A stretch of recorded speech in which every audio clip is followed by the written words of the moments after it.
applause for the speakers.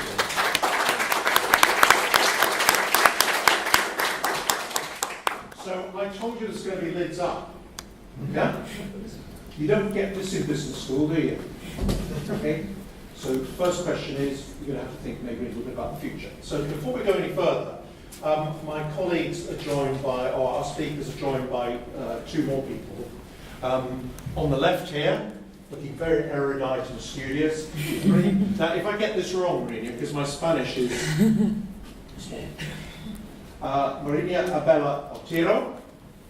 She's a current student of Birkbeck's MSc Management within the International Business Programme under Paz. Paz is her personal tutor and lecturer of a module in business theories and issues, if I got this right. Now, Marina's been handpicked, this was my dumb idea, because I wanted a student on the panel. I want someone to speak for the students and for youth, and there's a reason why, which we'll come to in a minute. I'm told that she's bright, inquisitive, and she also happens to be female, if you haven't noticed that, simply because we're all growing old here and and to get ladies to join this isn't a very easy subject to talk about, so we have ladies on the panel.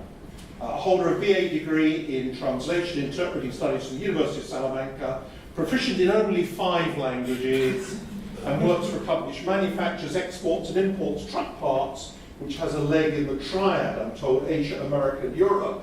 But I can see probably a slight smile on Lewis's face, because the triad means something else in Asia and China. It's an organised criminal. And Peter Devlin, on this side. Peter's a specialist in integrity risk auditing, compliance programs, board management, and associate of Interchange Solutions.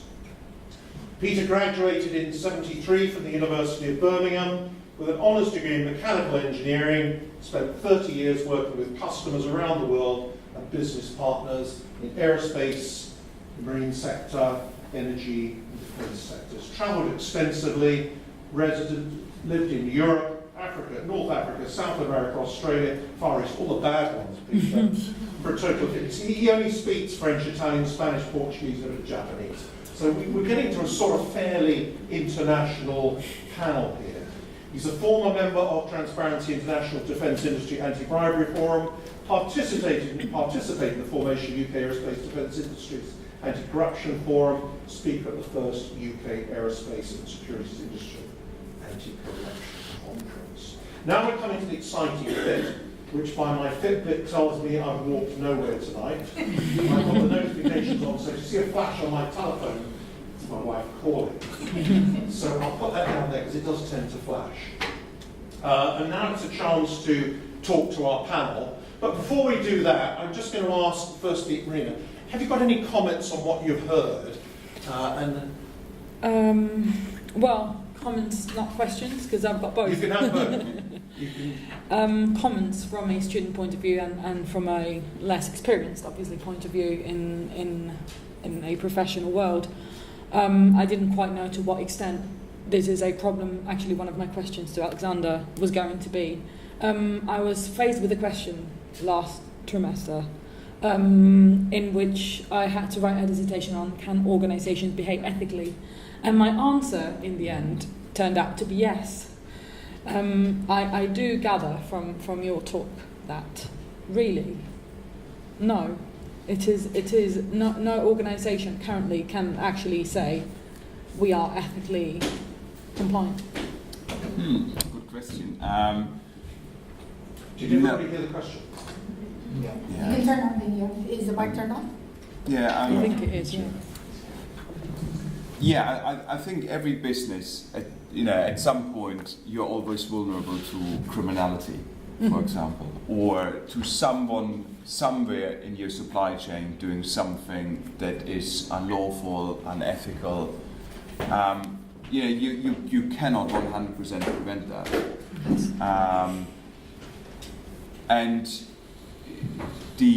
But you can still work towards having the best possible processes and procedures in place to prevent it.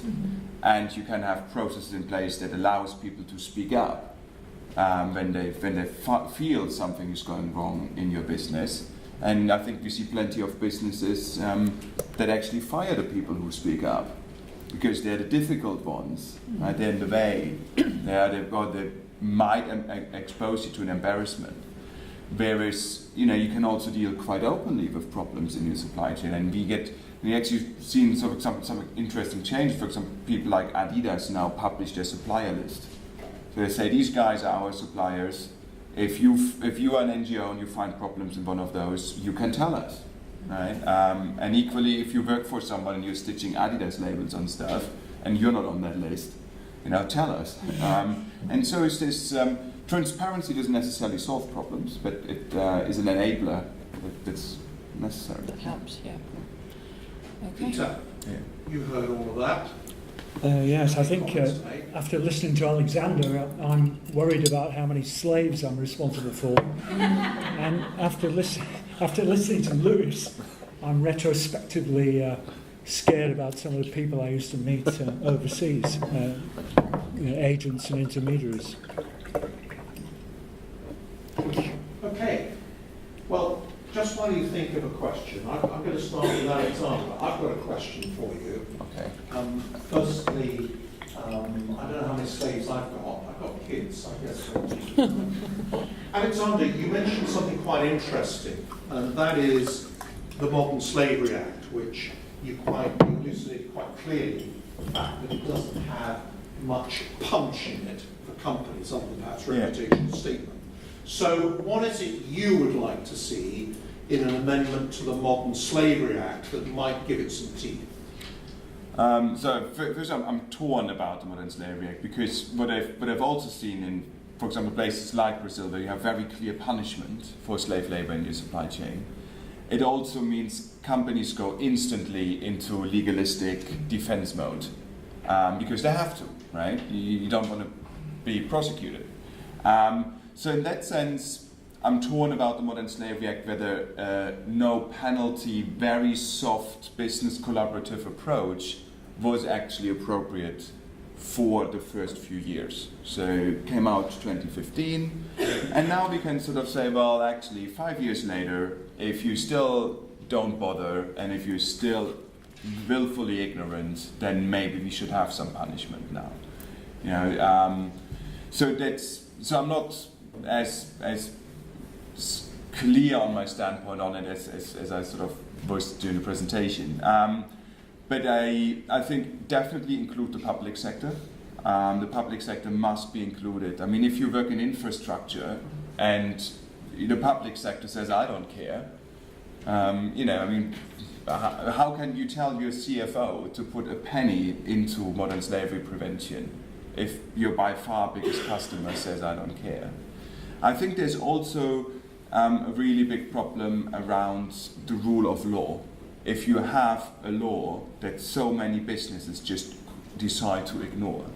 So you have police officers walking around liberating slaves. They don't even know where their uniform comes from. They don't know what factory, maybe one in Leicester, where we know there's labor exploitation going on, from actually the Financial Times. I mean, I always find, as much as I like the Financial Times, I think it's great journalism, but if you rely on the Financial Times for social advocacy, that's kind of difficult. So there is something about undermining the rule of law if we have a law that is just simply not being enforced. Yeah. Thank you. Well, hopefully we've been to stack up some questions, so think of them. And I've got one more. So Lewis, I'm not letting you off the hook. Thank you. I was recently in Moldova. Is anybody here from Moldova?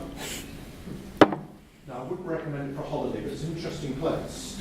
I saw more bald-headed people with leather jackets and bulges, depending on their right hand or left hand, in their pockets than I've ever seen before. And I was working there with the National Crime Agency, there, the National Anti-Corruption Agency, it's called.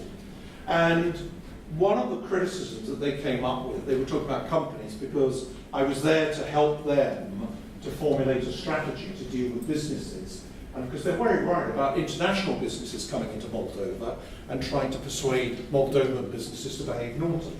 And one of the interesting comments that came up, the Bribery Act. And it said, you guys in the UK, compared with France and Italy, for example, we might be starting from a lower base, you haven't prosecuted many people. So how are companies going to actually adhere to the law if there are no prosecutions? Comment. Yeah, I think that's a fair point. I think, in my view, I think the charging authority, certainly within the Crown Prosecution Service, to charge for bribery requires the consent of the Director of Public Prosecution. So it's really quite a high bar to be able to satisfy the most senior lawyer in the country that there's a charge for bribery is appropriate. I think the other aspect to it is that historically the way that bribery and corruption has been investigated was pretty much solely the domain of the Serious Fraud Office, and also to a degree the City of London Police and the Metropolitan Police, and it was purely a retrospective, reactive inquiry, often through a whistleblower, and it would be going to a company and seizing huge amounts of data, and some of these investigations would take 6 or 7 years to conclude. And I think the working model is that if you're going to have that time parameter on an investigation, there's a finite amount of cases that can actually be looked at. Now, where the landscape is really interesting in bribery and corruption at the moment is the ethos that the SFO have at the moment, certainly with their new director, Lisa Osforsky, is very much more about proactivity, looking to use, I believe she was an ex-FBI agent, looking to use far more sort of innovative, intelligence-led techniques to identify bribery earlier. Now, I think I would anticipate that even though there has been a lull in bribery charges and convictions, certainly under the UK Bribery Act, I anticipate there probably will be more. I think enforcement will probably go up. I think the SFO will still lead in terms of looking at huge corporations, but I think they're certainly working in far closer with the National Crime Agency. I think the formation of the National Economic Crime Centre has been absolutely integral to that. So we now have the FCA, HMRC, ourselves and the SFO all under one roof. And I think we're looking to take the model from similar to the DOJ in the States with the Mueller probe, where you've got a number of agencies and bodies that will work together. And I think certainly being able to intelligence share from data sets is incredible, because in the States everything comes into the DOJ. They can take intelligence from every other agency. In the UK, historically, that hasn't always been the case. HMRC might deal with responsible persons for directors, the FCA may take whistleblowing intelligence for the PRA rules, the NCA might take suspicious activity reports from financial institutions, but those bodies were all distinct entities, whereas I think now there is a growing realisation that if we're going to do bribery cases, these agencies have to be interoperable, and I think I'd like to hope that we'll certainly see more in years to come. Thank you.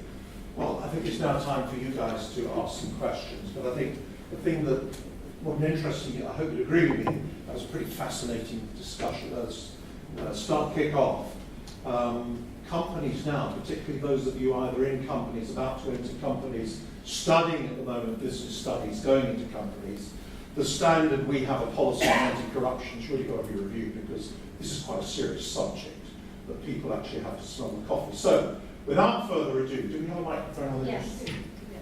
Oh, there we go. Thanks, Charlotte. That's okay. So, it's up to you now, guys. It's your opportunity for the next few minutes to ask them questions. This is a real one-off special tonight, to have such a panel in front of us to answer. And here we go. We've got a question there straight away. Thank you. Would you please state your name and affiliation so we know who you are and we can find you afterwards? My name is Ontieri Inka, and I'm a student of PAS, studying international business. I have two questions. One is related to Louis, and I am Nigerian from origin. And there's a perception that politically corrupted officials in Nigeria or in Africa tend to run to Britain as a safety. So they tend to escape from persecution over there, or persecution rather, and they come to Britain and then nothing then happens. And then obviously there's a big noise in the media, and then after a while it just fizzles away. And that money, we don't know where that money is. And then should I go ahead to my second question? Or should I'll be happy to answer that one if you like. Let's take the first one first. So yeah, I totally agree. I think the amount of capital flight that has left countries and certainly within our shores is unacceptable, and I think that's been acknowledged by Parliament as well. And I think I touched on it briefly earlier with the power of the Criminal Finances Act. I think you'll see more and more unexplained wealth orders and more account freezing orders, and I think it's really good legislation because the power to do that is on the balance of probabilities. So it's far easier to satisfy a judge that this money is illicit, it's from the proceeds of corruption, and then that money can then be repatriated back to its country of origin. I've got really high hopes for that. I think the National Crime Agency are looking to have maybe 40 investigators working solely on those cases, and I anticipate that there'll probably be certainly in the tens, maybe not even more in years to come for that. I think some of the historic case, certainly with the case with James Abori, the Niger State Governor, it took 6 or 7 years to investigate. He fled to Dubai. It then took a further 3 years to extradite him back to the UK. And I think by the time the appeal process, which I believe is still going on now, that we're now 14 years into that process. So you've got to ask yourself, is that the most effective means of enforcing this? I don't know, but I really am buoyed by the fact that legislators are taking it seriously and trying to find other ways that we can attack it. So I hope that answers the question. Go for the second one. My second question to Alexander, and it is my decision that I want to do this year or next year is to look at how local firms, let's say Nigeria or Ghana, can benefit from the international companies' innovation. And my question is, in the research I've started, is to what extent will corruption or unethical behaviour stop local firms actually optimizing and gaining innovation for development in those countries? Yeah, I think it's what you're looking at is really this area of what I guess academics would refer to as intersectionality.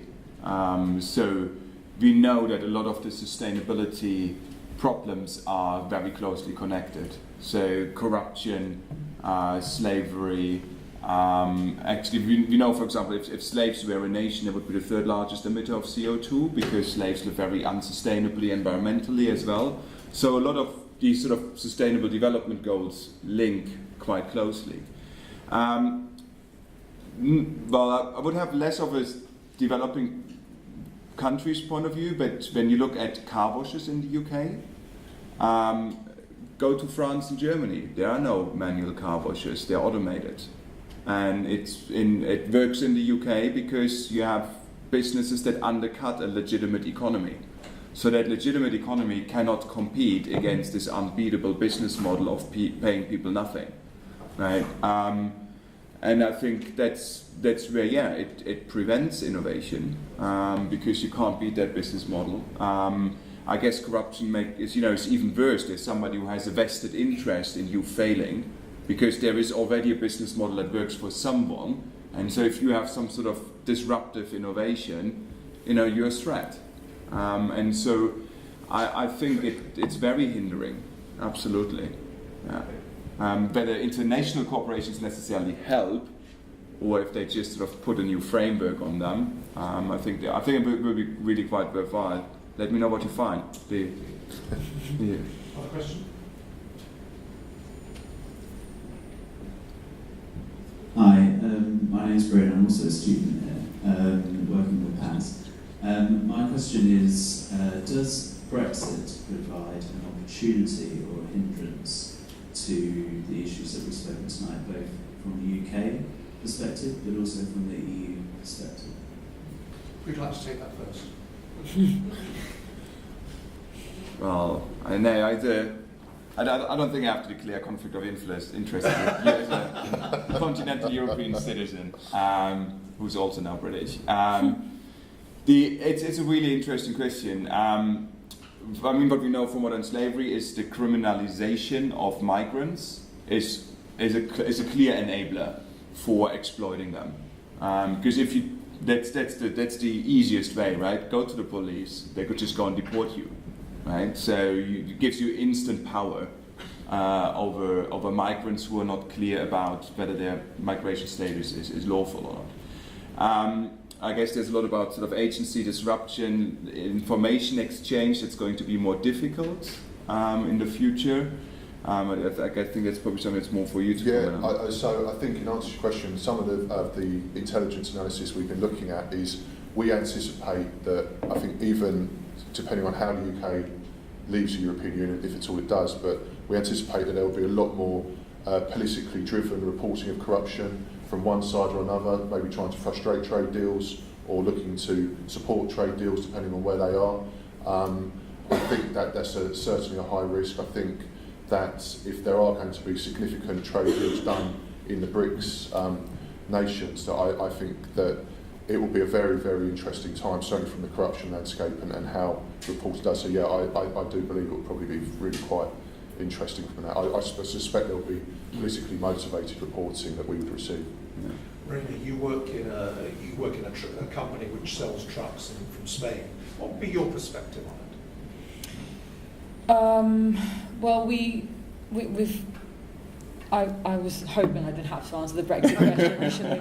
Well, you're lucky. It took 1 hour and 35 minutes. No, we actually. I don't think we quite know what the situation is going to be post-Brexit. We really don't know if Brexit's going to happen at all in 10 days, which is what's supposed to happen as of now.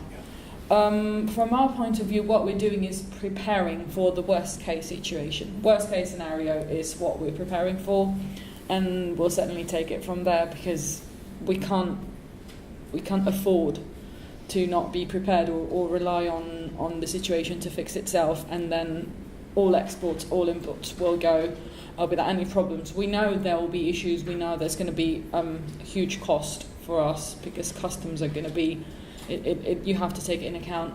So what we're doing is we are trying to anticipate as much as we can because we not only ship and export, we also receive components, we also receive complete units from our production sites in China, in North America. We export to them as well. It's really a worldwide export and import situation that we're trying to take care of right now. So what we're trying to do is, just prepare for the worst case scenario and hope that it doesn't happen really, but be prepared for it, be ready for it. I'm going to lob the grenade into Peter Devlin. So Peter, just taking your question one further, as I understand it, small companies are being exhorted to export because the trade numbers are down. And so there we are, we're going out to a wider and more interesting world. You worked a lot in engineering, marine, aerospace, etc. What risks do you think companies are going to face? Yeah, I think generally bribery risk will increase post-Brexit. Again, it depends on the type of Brexit. Lewis has previously mentioned the Transparency International Corruption Perception Index. The majority of the EU nations are towards the top of that index, whereas emerging markets, they're in the nations towards the bottom. So if we've got British exporters looking for business in countries like India, Russia, China, Nigeria, Brazil, etc., there will definitely be an increase in risk. And the small to medium companies in the UK, they are, I would say, the least prepared. The FTSE 100 companies and even in the FTSE 250, they've already addressed a lot of these business risks. I think one aspect I find quite interesting when obviously following the news is not so much the political side of whether you want to leave the EU or not, but how people at very senior governmental levels are completely naive or ignorant about how a complex supply chain, a contemporary supply chain actually works. And they talk about the fisherman from Grimsby who sells fish in France, as if that was the majority of our economy. Yeah, I mean, anyone who's ever had any interaction with people like Airbus or the big value-adding industries. And yeah, it's just bizarre to actually how I guess we as supply chain academics have completely failed to educate people how a modern economy actually functions. All the stuff that goes on behind the scenes, all the people, all the paperwork, all the trade legislation, regulation that's in place. I mean, when you think back about the pyramid that Lewis had up, the number of different professions that interlink in these global networks it's not as straightforward as people try to simplify it to. That's one thing that worries me. And another thing that worries me is how that leaving the EU is often mixed with actually this debate about leaving quite fundamental human rights frameworks. And I think we have to be very careful that this is not turning into the largest removal of rights from millions of people. So that's something that actually quite worries me, sort of how fundamentally important human rights are to us as a society, and how this is all sort of turned aside as just a nuisance in our lives, just because there's one terrorist with a hook that we can't deport, and that's reason enough to remove human rights from millions of people. That's sort of this hijacking of a political cause that is probably legitimate, that's worth a debate, but this sort of hijacking it, of that process is something that worries me.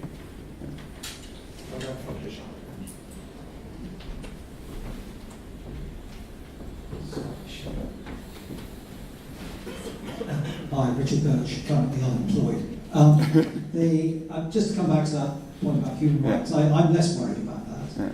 After all, it was only yesterday that the Italian Senate gave immunity of prosecution to the Italian PM against a criminal offence of denying the right of refugees at sea to land in Sicily. So, and we also have to remember the UK, before the European Union existed, was one of the founders of the European Court of Human Rights, and that situation does not change, whatever might or might not happen tonight or tomorrow or whenever.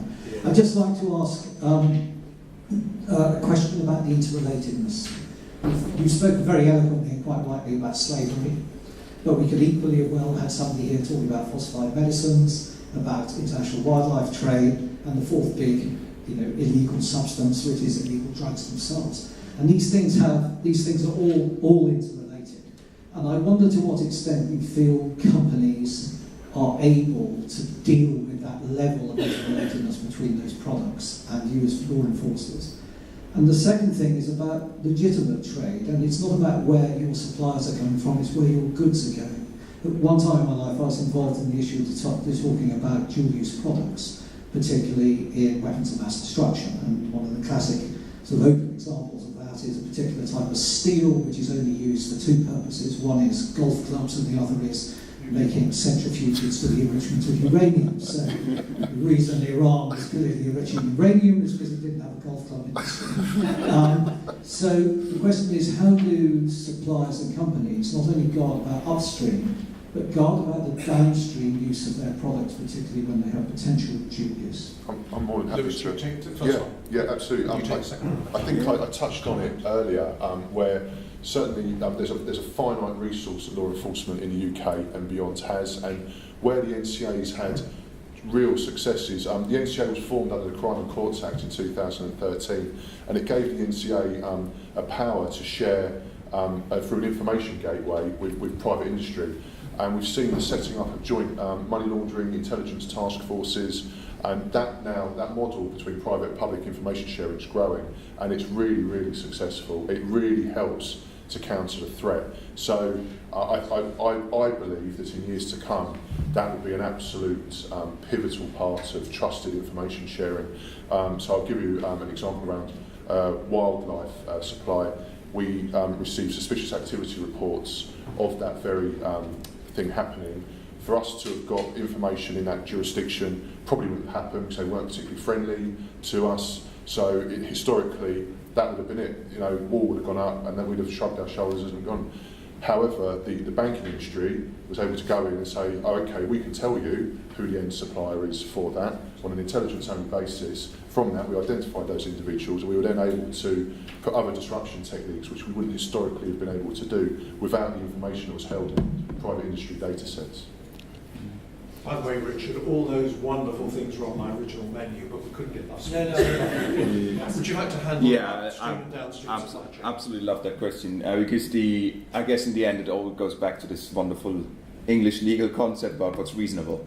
What can you reasonably expect a company to undertake? And I think that will have to vary between different business sectors. So I think in some sectors, we need to say, well, actually, you are in a. So if you, for example, look at agriculture, if you are in soft fruit, you can only pick manually. Machines can't do it.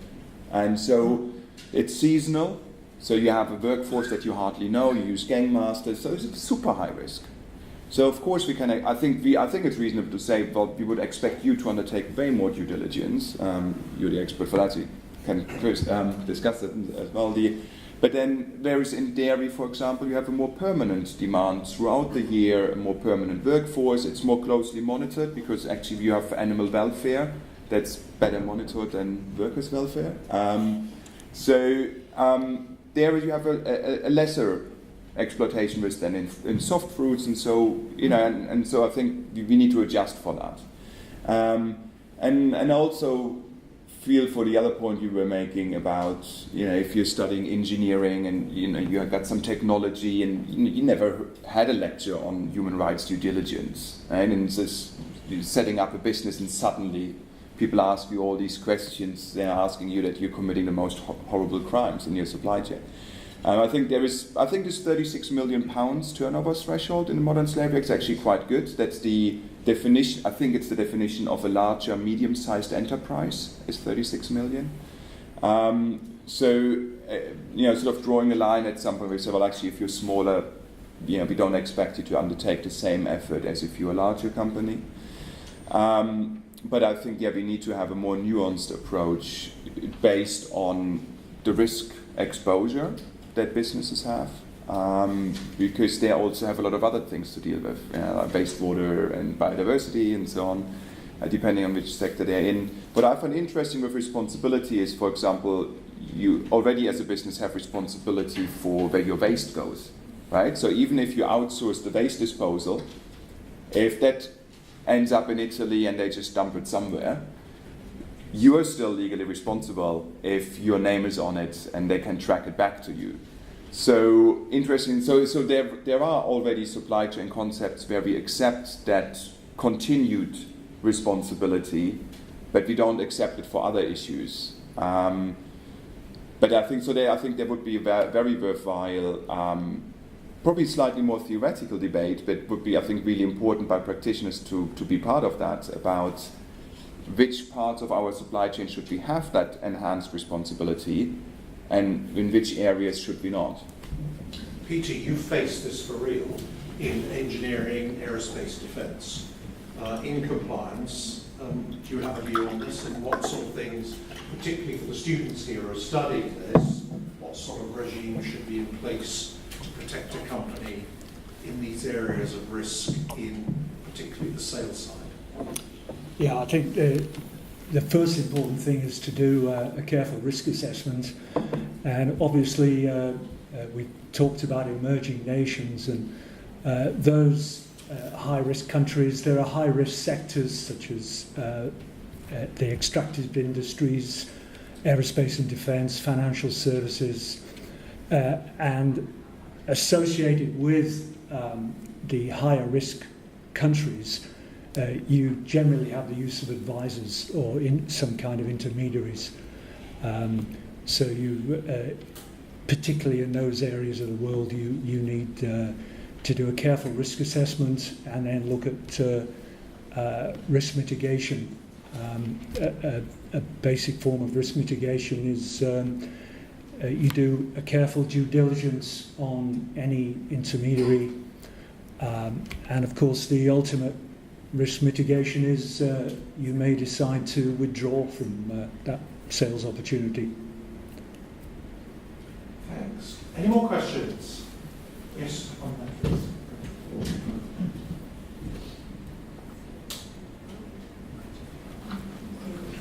Odile Jan, Department of Management at Birkbeck. Perhaps an overall question for the panel. We've heard about two different types of unsustainable practices, and we've learned they're very linked, corruption, slavery. I wanted to know a little bit more if there is a case for tackling these two in a coordinated way, and would that be helpful? So on both sides. So first of all, would agencies cooperate with one another? So if you come across with your, National Crime Agency with slavery practices, would you do anything with this, and does it matter? So that's one aspect. The other aspect is on the other side of the solutions which are suggested. Is there a case of more punishment and enforcement, or is there a case for corruption of having more education and partnership with the corrupt? Does that make sense? And in that sense, of course, there is also the risk assessment. Could you have a risk assessment that includes all of these interrelated aspects of criminal activities, but do they all matter in the same way? Do you have a hierarchy of those? Is there one that is easiest, or more difficult, or easier to? Do you have a view on that? Because Sorry, we have two different I'm more than happy to answer that. So what we see, certainly with corruption, it really is a cross-cutting threat, and it will come into slavery cases, human trafficking cases, organised immigration, crime. We see they can all be interlinked. And going back to saying how the National Crime Agency will target those individual crimes, our agenda is set by the Home Office Serious Crime Strategy, and we will work towards that governance and mandate. So effectively, ways that, as part of that strategy, we can pursue and prevent serious and organised crime. So I think where the NCA is really quite unique in UK law enforcement, we've got an international liaison network in I think about 170 countries around the world. They're NCA officers who are based in the diplomatic embassies in countries. So we have the ability to be able to say, okay, we know about this guy, he's a foreign politician, he owns a company in a certain country, and there's horrendous working practices going on there, and then we can then work with our in-country trusted partner to try and disrupt that activity in country from the intelligence that we've got and share it. So whereas before we had been very parochially focused in terms of we are UK based and we are focused on UK based crime, I think the NCA's view is that, say with globalisation, that we will try to break up networks, as I spoke about before. These are global networks, and we will try and take out the nodal points of those networks. And the key, we will look at key harm indexes and individuals that hit right at the top of those harm indexes. And if there's ways that we can disrupt it, be it any form of illegality, we will try to do that. I think it would be true to say, Lewis, also to put a little bit on your question, that the NCA covers modern slavery and corruption and organised crime. Yeah. Do you set priorities? Do you have to? With your resources? So I think, without getting too deep into the politics of it, I think we are, the Home Office will set our priorities as to what we investigate. That can be very politically motivated as to what is being driven by, say, a moral panic or a media storm of the day, without getting myself into too much trouble around that. Is that recorded? Yeah. We start again. Yeah.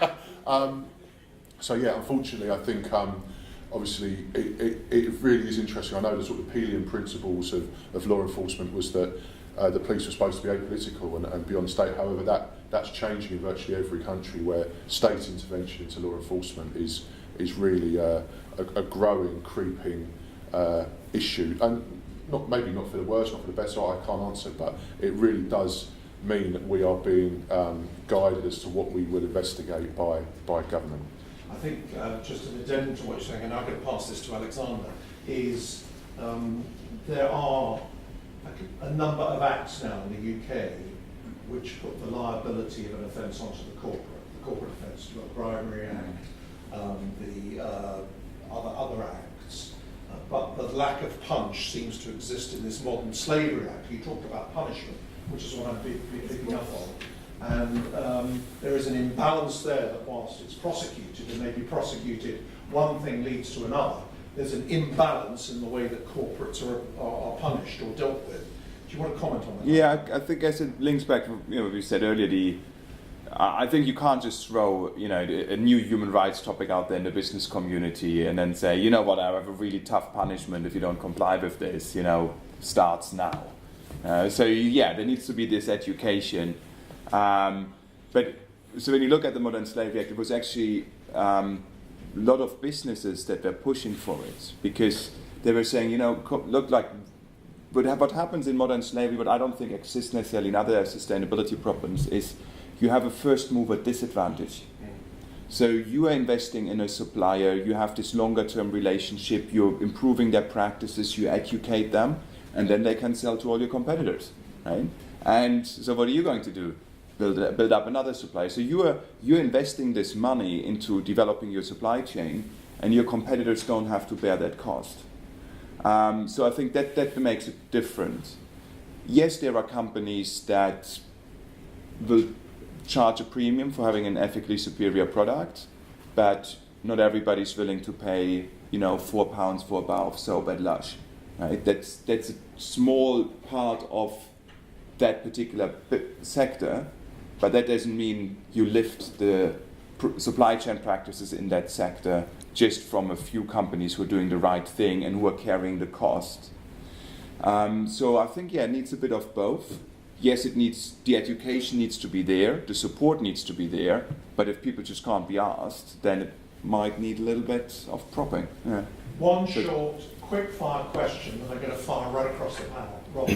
Well, actually, I was going to into the financial services thing, and just to say, more from the FCA point of view, in my youth, when we did business with the Arabs or the Africans, etc., we would have a local broker out there, and it was up to him. We'd give him half of our brokerage, and what he did with it, hopefully he all kept it for himself. Sorry, what was your name again? But nowadays, the brokers have got to know what happens to every penny of the commission that is handed over into a third country. And all the big brokers, pretty well all the big brokers, they pin one on for Indonesia, another one's got done for Nigeria, another one's got done for Russia. They've nearly all paid very heavy fines and have learned to do new practices. And the last thing I want to say is to congratulate Shirley Williams on the Bribery Act, because she was the one who almost single-handedly pushed that through. I think that was a comment, rather. It was. Can I jump back to the previous question, actually? Sorry, because I just realised we skipped a part of it, which was actually about preventing all of these problems. And there's no silver bullet, of course, but it is transparency.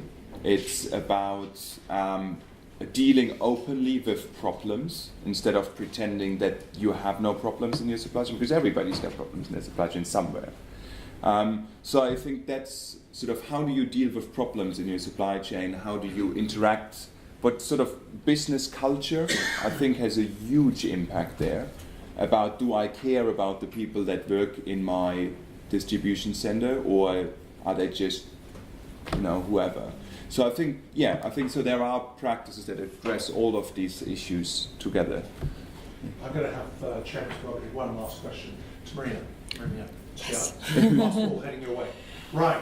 What I find in the strange places I work in the world, including Moldova last week, and in Gazprom in Russia 2 years ago, is the old and bold tend to accept certain business practices. It's in our culture to do this, and it becomes ingrained.